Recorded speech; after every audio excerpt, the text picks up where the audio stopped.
Hello and welcome to the Belong Collective. So happy you've joined us today. The Belong Collective is an inclusive, Jesus-shaped community practicing the way of love for the good of all, and we are so glad that you've chosen to be with us today. I want to give you a few announcements to get us started this morning. Number one, we have a book club going on right now, and you can participate still. You'll be a couple weeks behind, but that's okay. You're still invited to participate. We're reading through Echoing Hope by Kurt Willems, good friend of mine, and it's been a great book club so far. Hopefully you can join in. You can sign up at our website. You can order the book however you get books. There's even an Audible book of it. I prefer audiobooks, and so if that's you, dive in. You're just a week behind-ish, so you can still catch up and enjoy some great conversation happening in our Zoom. So it's Zoom, it's all digital. So go sign up at our website. You'll see the drop down. You'll see book club there where you can sign up for that. Also want to let you know that next Sunday, we are gathering in person, inside. Exciting times. Hershey Lodge is where we're gathering. 10 a.m. at Hershey Lodge. Hopefully you can make it. We'll have more this week on any other information, but one thing to note is that if you're familiar with Hershey Lodge, there's a conference side and there's like a front entrance, like check-in side for the hotel. We're actually, the easiest way to get to us is going to be if you enter on the conference side. Now, you can enter any direction and just find a staff member and they'll point you in our direction to where we're going to be.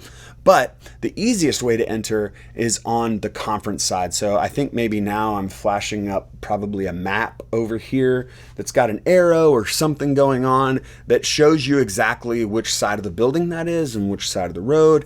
I believe it's right across from the Med Center. That side of the building is where you would want to come in at. We're really looking forward to it. 10 a.m. next week, our first indoor gathering in a year and 3 or 4 months. Oh my gosh. And we've only had a smattering of outdoor gatherings last summer.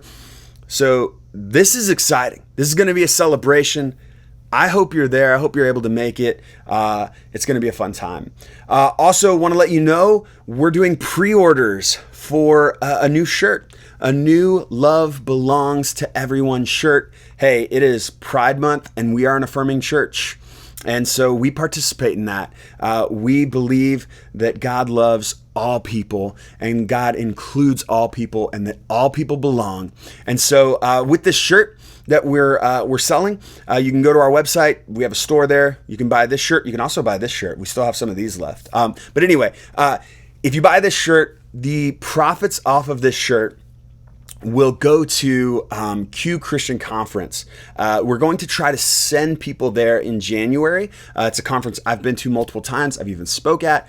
Really excited to try to help support some people on their way there. I believe it's in New Mexico this coming year, so it's going to require some flights. There can be barriers to the registration costs and the hotel costs. And we know that this conference can be a great time for people to realize they're not alone, that there's other Christians who are part of the LGBTQ community who are just like them, who love Jesus and who have found maybe a rough experience in the church or a rough experience with their identity and their faith. And this whole conference is a weekend where that's the highlight and the focus. You don't find many places where that intersection is discussed for a whole weekend and you're around people who are working through that. And it can be an incredibly freeing and liberating thing for someone who that's a real hang up in their faith and also a hang up in their life. And so this is something we're really passionate about trying to help some people get to. And so when you buy that shirt, you're helping someone get to that conference. And we're excited that you would consider doing that. And ultimately, you get a cool shirt too. So go check that out. That's at our website as well. Any other information you need to know, that's at our website also. You can email me, justin@thebelongcollective.org, if you have questions about anything. Again, thank you so much for being with us this Sunday. And next Sunday, we're in person at the Hershey Lodge. Yes. Okay. All right. See you guys.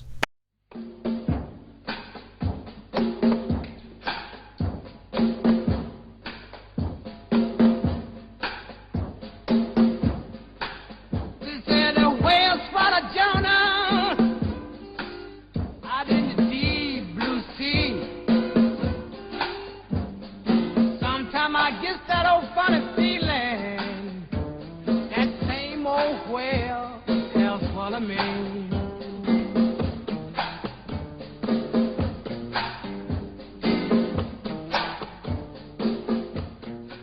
Hello, Belong Collective. Today we continue our series on Jonah. My name is Pastor Justin Douglas. If we haven't met, great to meet you digitally in this way. Really looking forward to next week where we are in person together for the first time in a long time. Really looking forward to that. So last week we opened with week 1 of Jonah. If you weren't able to be a part of that, if you weren't able to watch that, really want to encourage you to go back and check that out. But it's a story of God's relentless grace for all, and we're going to see that in the story as it continues to unfold. But some points from last week. God speaks to Jonah, tells him to go to Nineveh. Jonah gets scared about that call, about that command, about that. He's the prophet, so God tells him where to go and what to say, and ultimately tells him to go and say this. And he's not having it because the Assyrians, where he would be going, the capital of Nineveh, like, they're brutal, they're violent. Like, we have all kinds of evidence. We talked about that last week for why you would not want to go there. And Jonah runs the opposite direction, actually hops on a ship for the opposite direction. And in that process, the boat experiences a storm, and through that storm, he ends up being thrown overboard. Like this reality of a proposition that comes up where they're like, we've got to figure out how to stop this storm, because it seems as if the storm is supernatural, or at the very least in the ancient world, when things like storms happened, especially in places where they typically weren't supposed to happen, you would attribute it to the gods. And so the crew and the captain attribute it to God, and eventually find out that Jonah is running from God, and so it must be his fault. And so they throw him overboard after trying not to, because they didn't want his blood on their hands. They throw him overboard, and then we can start in verse 17. We did read it last week, but we'll just start back from there this week. It says, "Now the Lord had arranged for a great fish to swallow Jonah, and Jonah was inside the fish for 3 days and 3 nights." So, like, the saving of Jonah is actually this fish that God sends. And for many of us, we know Jonah as Jonah and the whale, but really the Hebrew word here is fish. Now, fish can also mean whale in this context. It's not that it's limited to just fish, or, it could be a fish or whale. We don't know. But here's the real hang up that we get to. Is this possible? Like, can a person be swallowed by a fish? This question of the story often gets all the headlines, even though it's not in any way the emphasis of the story. It's the emphasis that we place on the story. It's a part of the story. I would say it's a significant part of the story, but it's maybe, I don't even know if it's in the top 10 as far as like theological points, important points made in the story. But it is incredibly crazy, right? The idea of someone being swallowed by a fish. And so this is the headline. This is where we get. And often what that typically means is that people can say things like, I doubt the whole Bible because no person ever got swallowed by a fish, so I don't believe the Bible. Or they go the other way. I don't care what anything says, a person had to be swallowed by a fish, because if that didn't happen, I don't believe anything else in the Bible. Okay, so a few things here without getting too deep into theology and too deep into things. I love the metaphor. I believe it was first that I read it in a book by Rob Bell, Velvet Elvis, where he talks about the difference between a house of cards faith and a trampoline faith. Most of us are handed a house of cards type faith, where we build this house of cards, all these different cards or different theological things. For example, Jonah was swallowed by a whale. That's how you have to see it. There's no other way to see it. And you put the cards in, you put the cards in, you put the cards in, you're building your faith. And eventually someone comes along and says, hey, that card right there, you've never stopped to actually examine that card, but you need to pull that out and examine it, because here's some archaeological evidence. Here's some actual like Greek or Hebrew, some legitimate evidence for you to maybe consider a different perspective on this thing that you've been handed one particular perspective to see it as. Now, what happens when you've built a house of cards faith and you choose, or you even are compelled to pull a card out and examine it, everything comes falling down. Everything comes falling down. Why? Because you've been taught you're not allowed to examine anything. You've been taught it. The Bible says that it's true. I believe it, and that's it. That settles it. I'm not going to look into it anymore. I'm going to maybe have a very literalistic way of reading the Bible. Another way, and in Rob Bell's book, if I remember correctly, it's been a long time since I've read Velvet Elvis, but he argues that we should see our faith as bouncing on a trampoline, which is actually a really good metaphor because my kids have a trampoline. And he says you can pull a spring out of a trampoline, like one of those big old trampolines. You can pull a spring out of it. And when you pull a spring out of it, you can still bounce. You can still be active. You can still participate while you're examining the spring. And then maybe put it back in, maybe reposition it. Ultimately, the metaphor is that when we think of our faith as a trampoline that we're all bouncing on, it changes how we interact with examining things. We're not afraid to examine something because we can still participate. It's not this all or nothing proposition that so many of us have been handed. And so like, I even think of this, like my kids bounce on the trampoline probably daily. And when I was mowing for the first time this year, I definitely hit a trampoline spring. They're all over the ground in my yard. I thought I got them all. I missed one because they can fly off, and when they do, it doesn't stop them from bouncing. Now they test the limits sometimes. I got to go put them back on, and but the point is like you can still bounce even with a lot of people with not so many springs in the trampoline. And so that's not to say we should be pulling out every single spring. It means we should have the freedom to question, to say, is it possible that someone was legitimately swallowed by a whale? That's not a crazy question. That's a fair question. So today I want us to have a healthy faith, one that dives into the questions, no pun intended, dives. What does this passage cause us to question? And one more time, the passage. Now the Lord had arranged for a great fish to swallow Jonah, and Jonah was inside the fish for 3 days and 3 nights. So, can a fish really swallow a man? So, a couple pictures here, just to kind of give you some images of fish proportional to divers. There's all kinds of YouTube content you can look at for this too, but there is videos out there of whales and whales especially swallowing divers, or at least getting them in their mouth. And then the next question becomes, well, what kind of fish could swallow a person? And this is very interesting. So a sperm whale, whales come in 2 types. Baleen whales have no teeth, but their gullet or esophagus would be too small to swallow a man whole. Toothed whales, like sperm whales, have a gullet large enough. There is airspace inside that would be large enough. The digestive juices would not quickly kill a man. So it's possible for a human to be swallowed by a whale. Another option would be a whale shark. This is one I've almost seen swallow divers. You can see videos and pictures of that. So this is another possibility that maybe could happen. Some would even go as far as saying a great white. They can weigh as much as 2,500 pounds, can be 25 feet in length.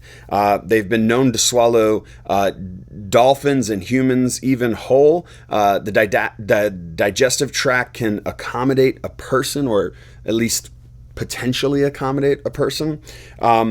Possible to be swallowed and maybe live in there for a couple days. But we know that's probably just from Jaws, the scientific evidence of the movie Jaws, that great whites tend to do other things, and it probably wouldn't end well if you were swallowed by a great white. You'd probably be chewed along the way. Anyway, you could also look at the megalodon, which hopefully is extinct, but the teeth of this shark have been found in multiple places throughout the world, and judging those teeth, we say the megalodon could be up to 120 feet long. You could drive a car through its mouth. So if you could drive a car through its mouth, it's feasible that a man could float through there, be swallowed whole, and it's feasible that a man could live potentially in the digestive tract of a megalodon. Again, I just want to be clear, I'm not a scientist. I'm reading a lot online about some different things that are possible. Another really interesting one is actually a fish. So not a whale, not a shark, but a fish, the Atlantic Goliath grouper. I watched a video of this particular fish swallowing a shark whole on YouTube. It's fascinating. It's wild. But these Atlantic groupers can go from 16 feet, 16 feet's long, but relatively small, to 164 feet.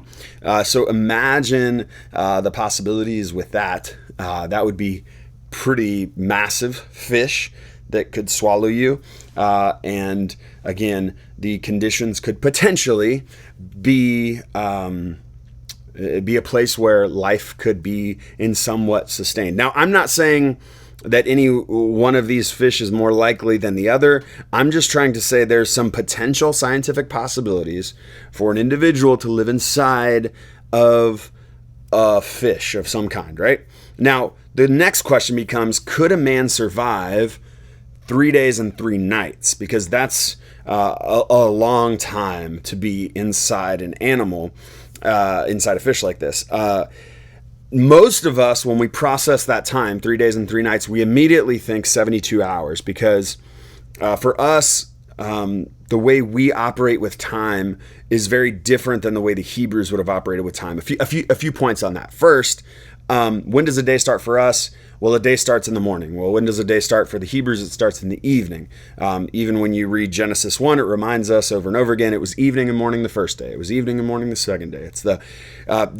It's actually pretty poetic in some ways because each day represents a progression of darkness to light. Darkness to light. So when you think about it and understand that progression, the text kind of makes sense that each day represents this coming from darkness into the light. Again, pretty poetic in nature, but not the way you and I see time.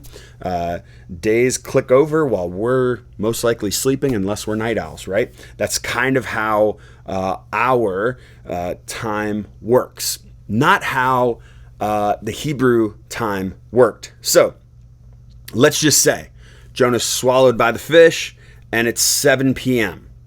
on day 1. Now it's 8 p.m. on night 1. It's only been 1 hour, but in essence, a half day's already clicked over because 12 hours later at 7 a.m., we're on day 2 already.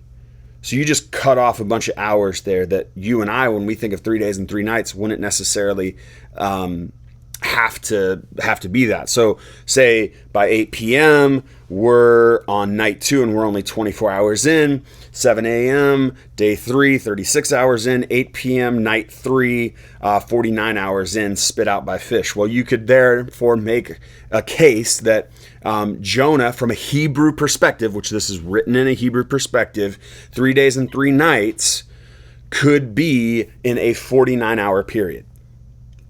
49 hours, 3 days, 3 nights. So that's just something important to note. Not that I'm trying to make a scientific argument here. I'm just trying to, I'm running with the reality of how the Hebrews would have known time and how we know time, and that there is a concrete difference between the two. Another interesting thing about this story, which we're not going to focus a whole lot on today, but it's interesting that Jonah, the Bible talks a lot about threes. Like threes is kind of an interesting, obviously the Trinity. 3 is just a very important number throughout the text of death to life. Obviously, we see that in Jesus. So there's just this idea of being taken under the depths. The sea represents chaos and evil. And so Jonah is being taken into the sea, into the chaos, into the evil. And then he is resurrected to new life. Spoiler alert, he doesn't die in the fish. So There's also all kinds of spiritual imagery that would be very important to the Hebrew culture, and that is documented throughout Hebrew culture. Even, like I said, even like we see in Jesus, this idea of death to life within a 3-day period of time. And so all that to just simply say, there's all kinds of imagery that's happening here too. It's certainly happening from a Hebrew perspective, and we should understand the Hebrew time. And we should also question, like, how did Hebrews read this when they first read it? Did they read it literally, or did they read it as a kind of allegory for God's saving grace, God's continued effort to work through Jonah? I don't know. I don't know how they read it. But ultimately, these are questions we have to ask when we're reading this. Again, some more on the science. If we were to ask the question of, like, well, what about hypothermia? Like being in, the ocean for this long, like what's the situation there? Well, a whale is a mammal, very warm, no concern really for hypothermia. That's a question some people ask. Great white or megalodon have elevated body temperatures as well, so this would certainly help prevent hypothermia. I mean, I'm sure it's possible, but not likely in that situation. Some other side effects of being in a fish for, 49 hours or 3 full days, I don't know. The digestive juices would have actually been the biggest issue. It probably would have removed all of the hair on Jonah's body, and he probably would have had permanent scarring of the skin. So almost as if he had been bleached white, because the cells that produce pigment would have been denatured by the digestive juices that he would have likely had to kind of sit in. So in essence, almost like an acid. I mean, there is a big question here of oxygen. That's probably the biggest limiting factor. I mean, well, there's a lot of limiting factors. He's getting swallowed by a fish. A lot has to go right in this situation.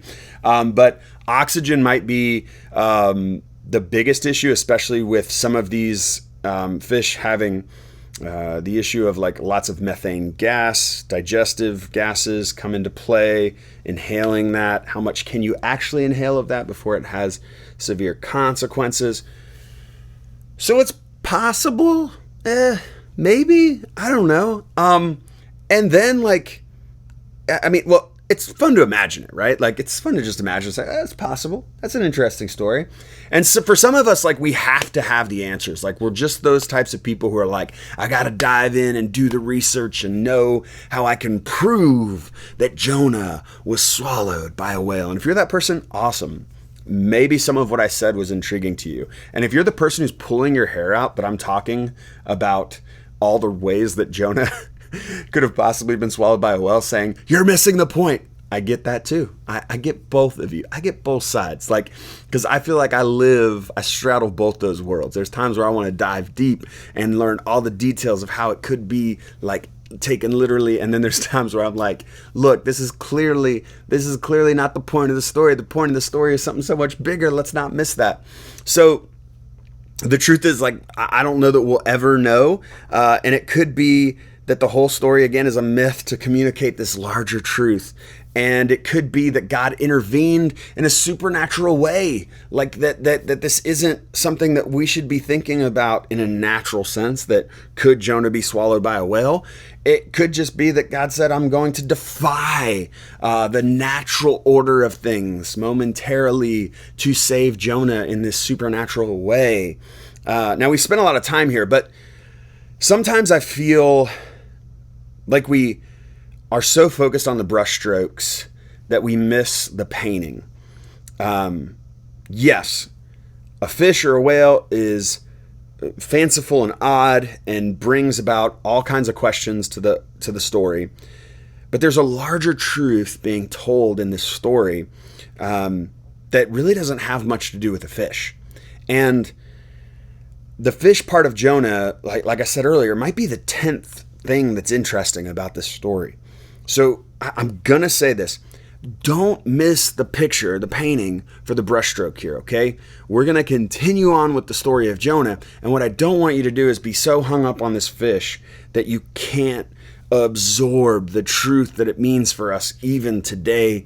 And certainly the truth it meant even in the time of Jonah, because there's so much that the story has to offer beyond the fish.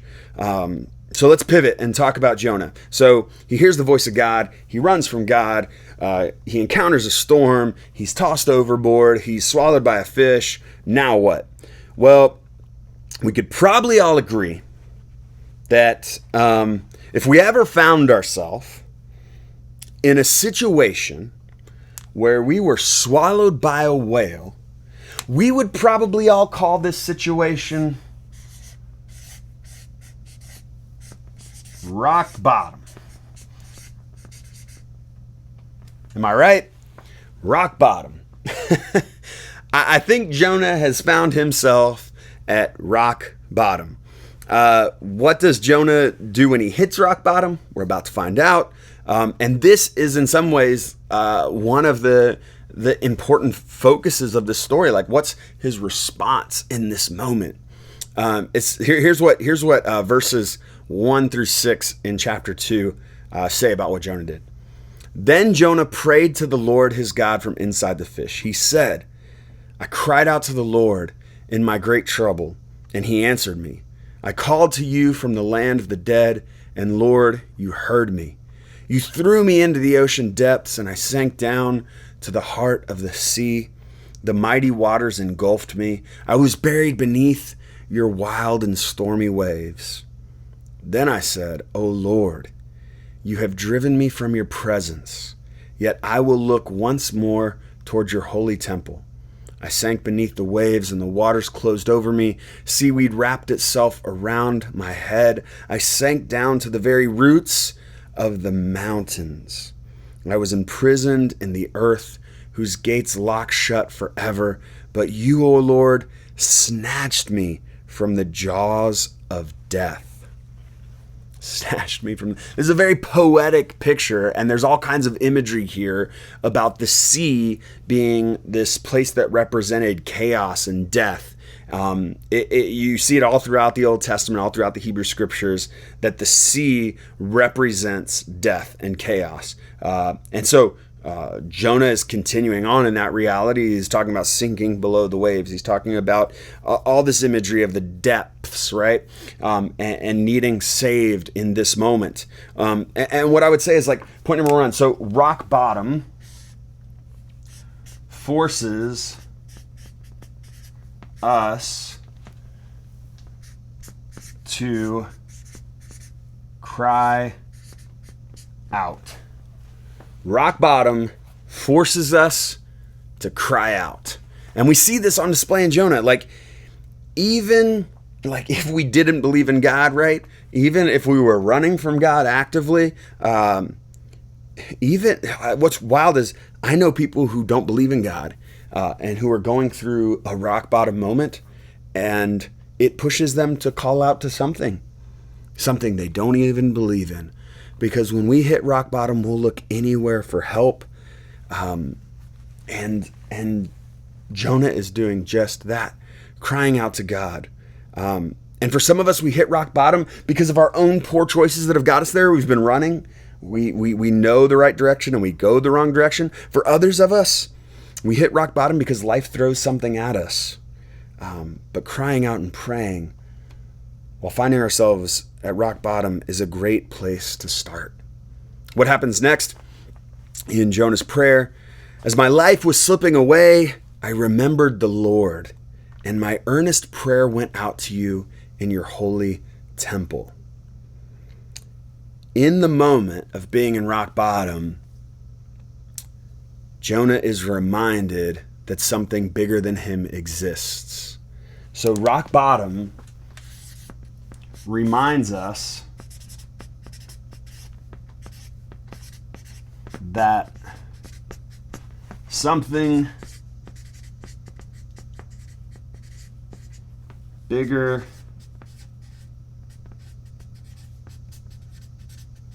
than us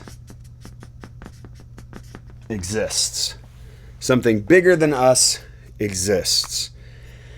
Sometimes we need reminded of this. I would say often, actually. For Jonah, it had become all about him, all about his people, the Hebrews. They were in exile. They came back as they were released to their homeland. They were incredibly focused on their identity. They would have been judgmental toward other people groups and other tribes. This was a self-focused time for the Hebrew people and obviously for Jonah. And there are all kinds of rock bottoms, but what we can see here leads Jonah in some ways to rock bottom is this self-focused life, this selfish, self-centered life. Rock bottom reminds us that life isn't all about us. It's not all about me. For many of us, we need to hear that. We need to be reminded, like, life is not all about me. There's a bigger story than mine. In what ways have I been selfish? And in being selfish, missed opportunities to love more fully, missed opportunities to extend grace toward others. In my selfishness, I often miss an opportunity to participate with God's work in the world. And so rock bottom can often reveal to us the ways in which we've been selfish, the ways in which we've missed the greater story that we're called to participate in. All right, the story continues. Those who worship false gods turn their backs on on all God's mercies. But I will offer sacrifices to you with songs of praise, and I will fulfill all my vows. I will fulfill all my vows. Rock bottom causes us to make commitments. Rock bottom causes us to make commitments. Apologize for the handwriting. It's awful. I know it. But rock bottom causes us to make commitments. It's often this introspection when we hit rock bottom where we realize something has to change. I have to commit in a different way than I've committed before. For some people, we find ourselves in that place, and it literally means we need to go through a process of steps or rehabs or any number of things to commit to. It can be that we need to commit simply to saying, I'm not going to do this thing anymore, or I am going to do this thing from here on out. We make commitments because it helps us grow. It helps us be better. It helps us leave this rock bottom place that we found ourselves, this depth, this below the waves, this death of sorts that we're experiencing when we hit rock bottom. But it can bring about a perspective for us that we deeply need, because commitments in that place, of rock bottom, they hold a different place for us. There's a narrative we tell ourselves about the moment where that happened. It reminds us how important this different path is. Jonah's saying, I'll fulfill all my vows. I vowed to be your prophet, and when you came to me with the word of what I was supposed to go do, I ran the other way. In this moment here and now, I'm vowing to hold to all my commitments, to fulfill all my vows. This is Jonah saying, I will be the prophet. I will do what you ask. I will go to Nineveh. That's what he's saying here. He's recommitting to his call, to his purpose. Continues verses 9 through 10. For my salvation comes from the Lord alone. Then the Lord ordered the fish to spit Jonah out onto the beach. I love this because he says, my salvation comes from the Lord alone. I am not the one who has saved myself. My salvation comes from the Lord alone. Rock bottom shows us we are powerless. Rock bottom shows us we are powerless. Jonah doesn't think Nineveh deserves grace or salvation, but salvation doesn't come from Jonah, right? Like the whole problem here is that Jonah's like, well, I'm not going to extend salvation to those people. Well, here's the deal, man. It doesn't come from you. It comes from God. And so he's starting to realize, I'm powerless. Like, this isn't my power. Who am I to restrain this power? Let alone think that I have access to something that others shouldn't have access to. It is God who saves, not Jonah. And he's catching that vision. For some reason, it takes him being in the belly of a whale to realize it. But for some of us, it takes rock bottom to come to the place where we say salvation comes from the Lord. It is a change of how he sees the Assyrian people even. And I would say, like, as we get into this story, you're going to realize, like, Jonah's not always living in rock bottom. He's not always holding to this stuff. Sometimes you say things in rock bottom and then you come out of it and you're like, maybe I don't feel that way anymore. Maybe that's not the easiest perspective to have now that my life's not on the line. We'll talk more about that. But ultimately, he's sharing that he's open to these people being saved by God. He's open to going to them. He's open to putting his life on the line. Jonah is being opened up to an expansive plan of salvation that goes beyond just him and his people. This is huge. He is also open to the reality that it isn't his decision to lay out the limits of God's grace. For so many of us, we've been taught that, like, well, God loves you and God loves all people, but there's limits. Well, this story reminds us that, like, the grace and love and salvation of God is limitless. Limitless. One of my favorite quotes is from J.K. Rowling. It says this: rock bottom became the solid foundation on which I rebuilt my life. Rock bottom became the solid foundation on which I rebuilt my life. Look, this story is about a fish, sure. But even more, it is about a man running from God who hits rock bottom and finds his way back. It is a story about you and me. Sin has captured all of us. Like, we can't deny that there's something in us that's broken. And that broken thing often leads us to rock bottom. But the story doesn't end there. God provides even in our rock bottom moments a second chance. And for some of us, it's the greatest miracle ever. We can't explain it. Like, we can't even fathom how the second chance came about. If we tried to write it in a book, people would be like, that's a myth. There's no way that happened. But the truth is, God extending relentless love and grace to you and I is a miracle. It should be seen as such. It should be like received as such. And then it should be extended, because we should have this great desire to participate in the miracle.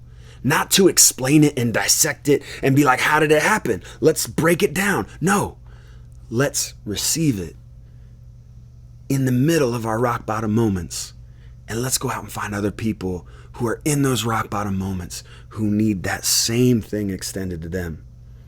This is the good news of the gospel, and we're seeing it in the Old Testament, in the story of Jonah. So often we think the good news is just Jesus, but the thing is there's all these moments where we see the good news. We see glimpses of it. We're seeing it here. The good news that in our rock bottom moments, the relentless love and grace of God is there for us. Let's receive that. And if you're in that rock bottom moment now, just know God loves you deeply. And like, there's a plan to be saved from that moment. Like, there is a plan and a way. And that's not that it's gonna be alone. It could be this just crazy miraculous thing or it could be that you just have a friend that reaches out to you and says they're here for you. I don't know. But what I will say is, I want to keep the door open that something miraculous could happen in my story, in your story, in our rock bottom moments. Because I think love in any way is this like mystical thing that when you love someone fully, something is unlocked that can't just be explained. And in God loving us, something is unlocked that we can't explain. And stories like this give us a glimpse of that beauty. Would you pray with me? Good and gracious God, may we embrace your love and grace. May we receive it in our rock bottom moments. God, may we come to know that this story doesn't revolve around us. But God, there's something bigger going on. Don't allow us to be selfish and miss the bigger picture. Also, God, if those of us who have maybe been conditioned to read the Bible a certain way, to focus on these kind of stories a certain way, and we miss the beautiful painting of your relentless love and grace in this story because we focus on a brushstroke about a fish, God, change the way we've been conditioned to encounter your word. Instead, allow it to be alive and within us, pointing us to you, your love, and your grace. God, may we be the type of people who receive you and your love in those rock bottom moments, but that we go out and we look for other people. We find those who are struggling. We find those who need love, and we freely give it, just as you do to us. In the name of Jesus, amen.